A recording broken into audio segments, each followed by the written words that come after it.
नमस्कार विद्यार्थी मित्रांनो, एक महत्वाची अपडेट आलेली आहे. पवित्र पोर्टलवरती शिक्षक भरती राबवण्यासंदर्भात SOP म्हणजेच स्टँडर्ड ऑपरेटिंग प्रोसेस आलेली आहे. आणि ही प्रोसेस काय थोडक्यात आपण बघूया. ह्या प्रोसेसला राबवण्यासाठी कोर्टाने, सुप्रीम कोर्टाने इथे निर्देश दिले होते आणि त्यानुसार शिक्षण विभागाने ही SOPची नियमावली या GRच्या माध्यमातून मांडलेली आहे. सो शिक्षक भरतीची SOP नेमकी काय आहे? संस्थांना दणका बसणार आहे, कारण तुम्हाला माहिती असेल या संस्था कोर्टामध्ये गेल्या होत्या आणि कोर्टात या संस्था का गेल्या होत्या? कारण शिक्षण विभागाने सांगितलं होतं की विदाऊट पोर्टल आणि पोर्टल असताना सुद्धा काही संस्थांनी या शिक्षकांच्या जागा त्यांच्या मनमानीनुसार भरल्या होत्या. त्या मनमानीनुसार भरल्या जागेंवरती जे शिक्षक असतील त्या शिक्षकांना इथून शासन वेतन देणार नाही, शालार्थ ID कन्सिडर करणार नाही असं शासनाने सांगितल्यानंतर कोर्टात ह्या संस्था गेल्या. कोर्टात त्यांनी आपली बाजू मांडली की आमचे मुद्दे त्यावेळेस ज्यावेळेस ही भरती झाली त्यावेळेस आम्हाला संबंधित अधिकाऱ्यांनी योग्य पद्धतीने आम्हाला रिप्लाय दिले नसल्यामुळे आम्ही ही भरती प्रक्रिया राबवली आहे असं संस्थांनी वेगवेगळ्या माध्यमातून वेगवेगळ्या गोष्टी कोर्टासमोर मांडल्या आणि कोर्टाने सांगितलं की तुम्ही ह्या चुकीच्या गोष्टी आमच्यासमोर मांडत आहे आणि त्याच्यामुळे कोर्टाने दिलेल्या निर्देशानुसार शिक्षक भरतीची SOP आली. संस्थांना दणका बसणार आहे, रिक्त जागा त्यांना भराव्याच लागणार आहे, त्याही पवित्र पोर्टल मार्फत भरावं लागणार आहे. जाहिरात एप्रिल की मे मध्ये येणार, आता हा प्रश्न परत उपस्थित होतो. जर ही SOP अशी आली तर पुढे काय होणार? कारण या SOP मध्ये त्यांनी 15 मे ची डेडलाईन पण दिली. नेमकी काय डेडलाईन आहे हा व्हिडिओ शेवटपर्यंत बघा, तुम्हाला मी थोडक्यात सांगतो. तत्पूर्वी इग्नाइट अकॅडमीकडनं TET 2026 साठी live plus recorded drone of batch 10.0 चालू झाली आहे. जॉईन केलं नसेल तर लगेच जॉईन करा. खाली डिस्क्रिप्शन मध्ये ऍपची लिंक दिलेली आहे. का? कारण या कमी कालावधीमध्ये योग्य पद्धतीने अगदी स्टेट बोर्ड पासून reference book, test series, PDF स्वरूपातल्या नोट्स सगळं इथे अवेलेबल असणार आहे. तुम्हाला काहीच करायची गरज नाही. आमची टीम जे सांगते तेवढं फक्त फॉलो करा. त्यासाठी 2 प्रकारच्या बॅचेस आहे. एका बॅचमध्ये बुक किट आणि बॅग फ्री. तुम्हाला अपेक्षा असेल ही बॅच घ्या. ज्यांच्याकडे बुक्स ऑलरेडी आहेत त्यांनी ही बॅच घ्या. दोन्ही बॅचचे फीचर सारखेच आहे, वेगळं काही नाही आहे. नक्की याचा फायदा होईल. कमेंटमध्ये लिंक दिली आहे, लगेच तुम्ही जॉईन करा. आता मुख्य मुद्द्याकडे तुम्हाला मी घेऊन जातो. बघा, एक GR आलाय, तो आला 30 मार्च 2026 चा, म्हणजे अगदी आजच बघितला असेल तुम्ही हा GR आलेला आहे. आणि आजच्या डेटला ह्या GR मध्ये SOP त्यांनी सांगितलेली. बघा, SOP शिक्षण विभागाचा आहे. माननीय उच्च न्यायालयाच्या निर्देशानुसार पवित्र पोर्टल मार्फत शिक्षक भरतीची मानक कार्यपद्धती, ज्याला आपण काय म्हणतो स्टँडर्ड ऑपरेटिंग प्रोसेस, सुनिश्चित करण्याबाबतला हा GR आहे. GR कडे मी तुम्हाला घेऊन जातो लगेच. बघा, हा GR तुमच्या समोर मांडलेला आहे. ह्या GR मध्ये बघूया आपण नेमकं काय सांगितलेलं आहे. बघा, त्यात प्रस्तावना पण एकदम छान त्याने दिली. प्रस्तावना पहिले तुम्हाला समजून सांगतो की हा GR आणण्याची प्रस्तावना काय. बघा, तुम्हाला आता काही मुद्दे ऑलरेडी क्लिअर केलेले आहेत. बघा, पहिले काय सांगितलं त्यांनी, अधिसूचना क्रमांक 2 येथील शासन निर्णयाचे निर्णय राज्यातील स्थानिक स्वराज्य संस्थांच्या व खाजगी व्यवस्थापनाच्या शाळांमधील शिक्षक पदभरती ही शिक्षक अभियोग्यता व बुद्धिमत्ता चाचणी गुणांच्या आधारे पवित्र संगणक प्रणालीद्वारे करणे बंधनकारक आहे. आता यामध्ये जी कोर्टामध्ये याचिका पडली, बघा, त्या याचिकेचा क्रमांक पण त्यांनी दिलाय. या प्रकरणामध्ये माननीय उच्च न्यायालयाच्या नागपूर खंडपीठाने 24/6/15 रोजी पारित केलेल्या न्याय निर्णयातील निर्देशानुसार करण्यात आली आहे. शैक्षणिक गुणवत्तेसाठी शिक्षक पदभरती केवळ गुणवत्तेच्या आधारे व पारदर्शक पद्धतीने होणे आवश्यक आहे. यासाठी योग्य ते धोरण शासनाने आखावे असे निर्देश माननीय उच्च न्यायालयाच्या नागपूर खंडपीठाने दिले होते. मग त्या अगेन्स्ट हे सगळं त्यांनी बनवलेलं आहे. आणि काही गोष्टी अशा पण समोर आलेल्या आहेत. बघा, काही गोष्टी अशा समोर आलेल्या आहेत जे तुम्हाला मी आता बोललो. बघा, इथे सांगितलं त्यांनी, एक रीट याचिका पडली होती बघा 25 मध्ये, मुंबई उच्च न्यायालयात दाखल करण्यात आल्या होत्या. यामध्ये याचिकाकर्ते दिशाभूल करणारी माहिती देऊन पवित्र पोर्टल शिवाय पदभरती केल्याचे समर्थन करीत असल्याची बाब माननीय उच्च न्यायालयाच्या निदर्शनास आली.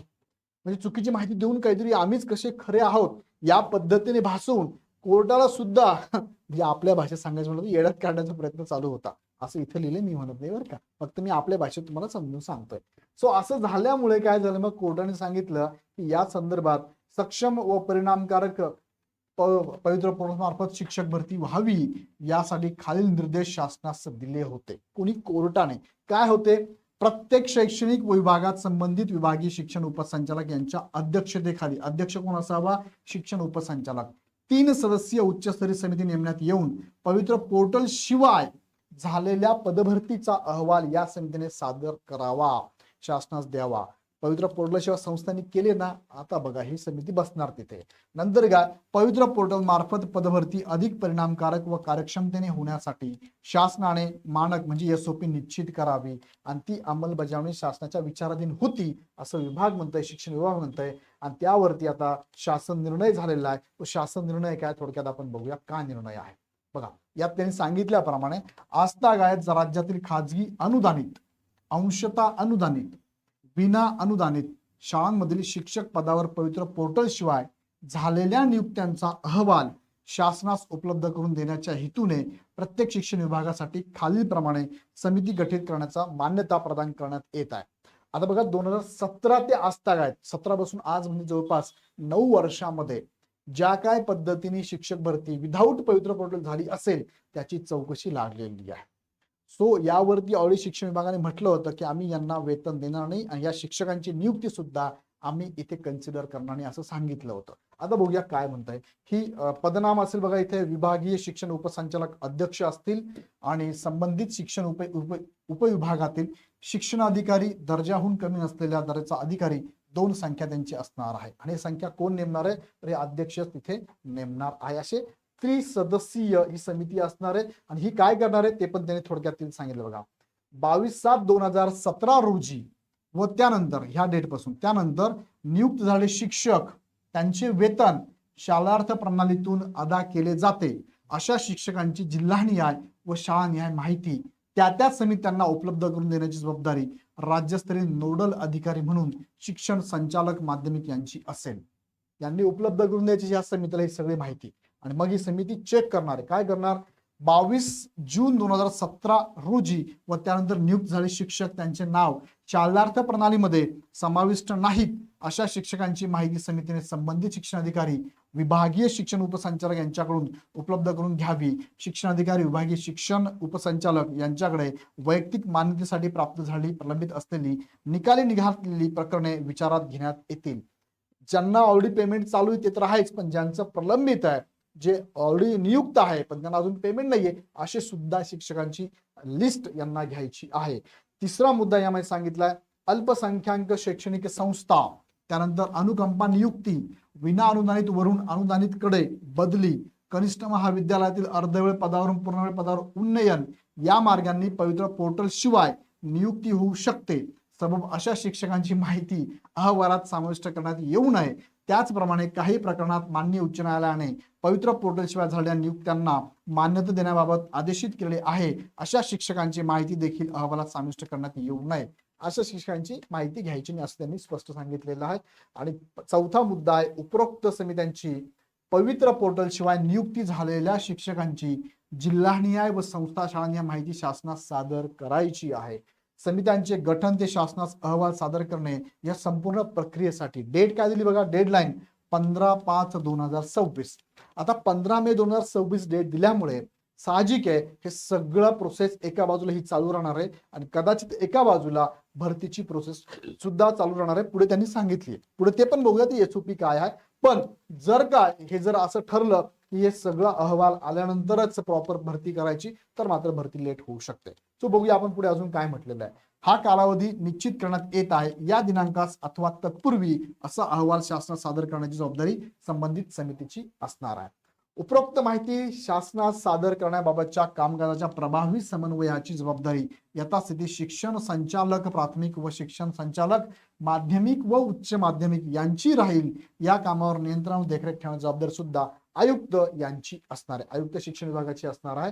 दुसरा मुद्दा बघा अजून एसओपी बद्दलचा, पवित्र पोर्टल मार्फत शिक्षक पदभरती अधिक सक्षमपणे व पारदर्शकतेने राबविण्यासाठी संदर्भाधीन शासन आदेशान्वये अधिसूचनामध्ये विविध तरतूद करण्यात आल्या आहेत. या सर्व तरतुदी विचारात घेऊन सुलभ व शीघ्र संदर्भातील शिक्षक पदभरतीबाबतची कार्यपद्धती निर्णयात सोबत जोडल्या परिशिष्ट अन्वये निश्चित करण्यात येत आहे.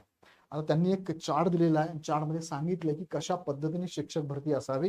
म्हणजे तुमच्या आमच्यासाठी जर महत्वाचं आता बघितलं हे तर झालं, इथपर्यंत जे होतं ते वरती सांगितलं ते विदाऊट पवित्र पोर्टल जी भरती झाली त्या संदर्भातले सगळे अहवाल शासनाला 15 मे पर्यंत शो करायचे आहे. आणि दुसरा जो पॅटर्न आहे, दुसरा टप्पा जो आहे म्हणजे दुसरा मुद्दा जो आहे तो आहे एसओपी, पवित्र पोर्टलवरती शिक्षक पद्धती कशी राबवायची त्या संदर्भातली एसओपी त्यांनी दिलेली आहे.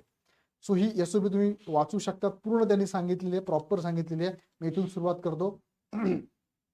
बघा, आपल्या कार्यक्षेत्रातील सर्व शैक्षणिक संस्थांना लॉग इन आयडी उपलब्ध करून देण्यात आला आहे. याची यथास्थिती सर्व शिक्षणाधिकारी व विभागीय शिक्षण उपसंचालकांनी खात्री करून घ्यावी. म्हणजे प्रत्येक संस्थेला प्रत्येकाला हे द्यायचं उपलब्ध करून याची खात्री त्यांनी करून घ्यायची.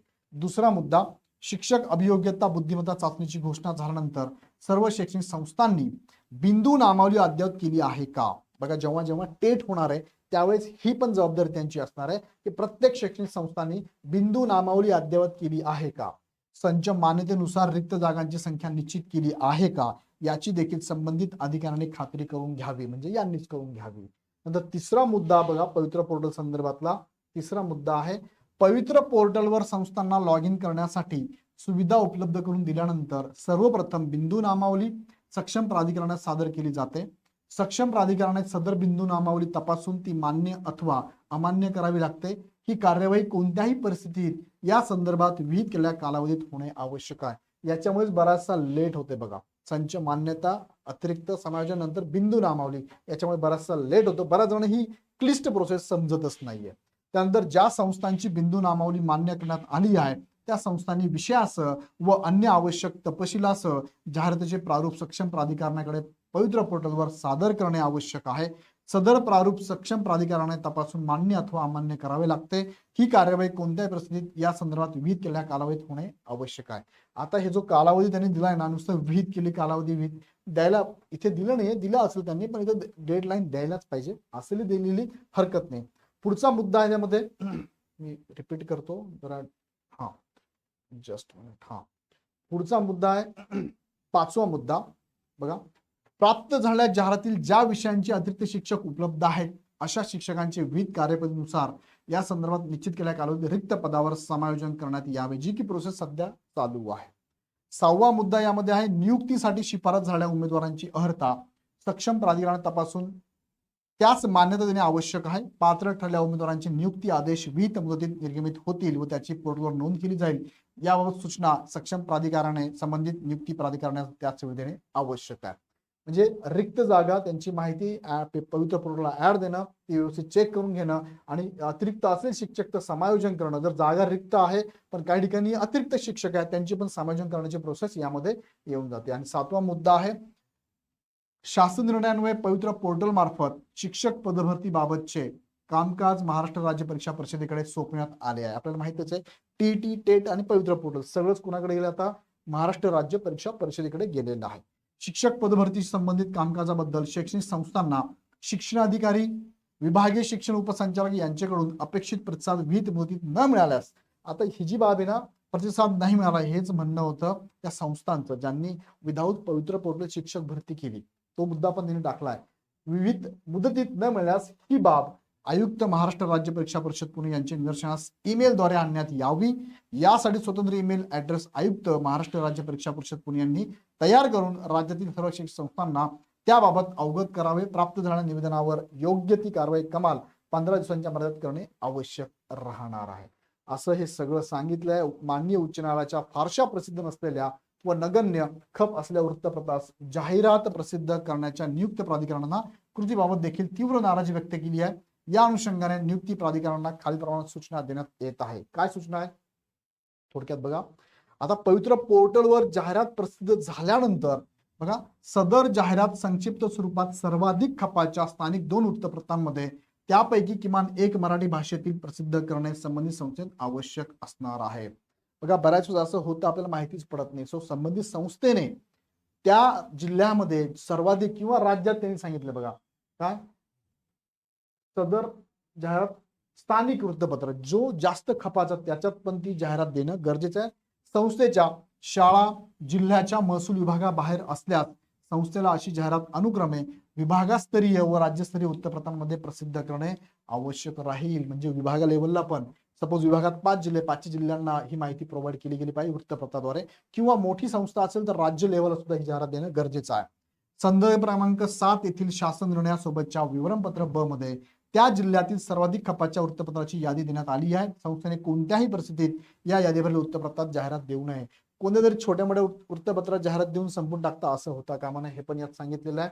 त्यानंतर यादी बाहेरील वृत्तपत्रात जाहिरात दिल्यास संबंधित संस्थेची पोर्टलवर जाहिरात तात्काळ प्रमाणे रद्द करण्याची कारवाई सक्षम प्राधिकरणाने करावी. असं जर घडलं तर ती जाहिरात कॅन्सल होईल असं पण ते सांगितलंय. आणि पवित्र पोर्टल शिवाय कोणत्याही परिस्थितीत संस्था स्तरावर नियुक्त्या केल्या जाणार नाहीत व अशा नियुक्त्या करण्यात आल्यास त्यास कोणत्याही परिस्थितीत मान्यता दिली जाणार नाही व संस्थेविरुद्ध नियमोचित कारवाई करण्यात येईल याबाबतची नोंद सर्व शिक्षण संस्थांनी घ्यावी. आता बघा, हा मोठा एसओपी होती म्हणून तुम्हाला प्रत्येक गोष्ट वाचून समजून सांगितली मी. तर तुम्हाला सगळं वाचून दाखवलं आणि समजून पण सांगितलं, कारण खूप मोठी एसओपी आहे. 3 टप्प्यातली एसओपी आहे. पहिली होती की तुम्हाला ज्या ज्या संस्थांची विदाऊट पोर्टल शिक्षक भरती झाली त्यांची चौकशी करण्याची समिती नेमणं, त्या संदर्भातली एसओपी. दुसरं, पवित्र पोर्टलला जाहिरात देण्यासंदर्भातली एसओपी. आणि तिसरं, जाहिरात दिल्यानंतर निकाल लावून त्या विद्यार्थ्यांची नियुक्ती करण्याची एसओपी. हे सगळं यामध्ये 3 टप्प्यात दिलेलं आहे. हे 3 टप्पे मी तुम्हाला सांगितलं. इथं तुम्ही बघू शकता, सगळ्यात शेवटी त्यांनी परत एक तक्ता दिलेला आहे तुमच्या आमच्यासाठी. हा तक्ता पण बघू शकता की एसओपी नेमकी कशी असणार आहे. शॉर्ट मध्ये त्यांनी दिली बघा.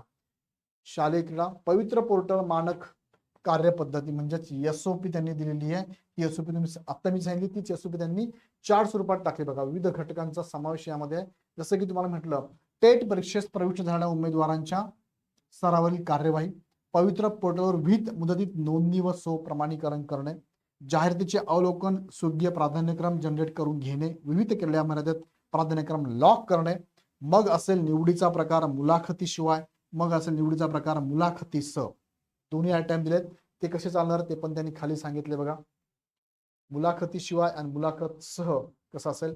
मुलाखतीशिवाय जर आपण बघितलं तर शिफारस प्राप्त उमेदवार मूळ कागदपत्रांच्या पडताळणीसाठी दिलेल्या वेळापत्रकानुसार संबंधित व्यवस्थापनाकडे हजर होणे हे मुलाखतीशिवाय आहे.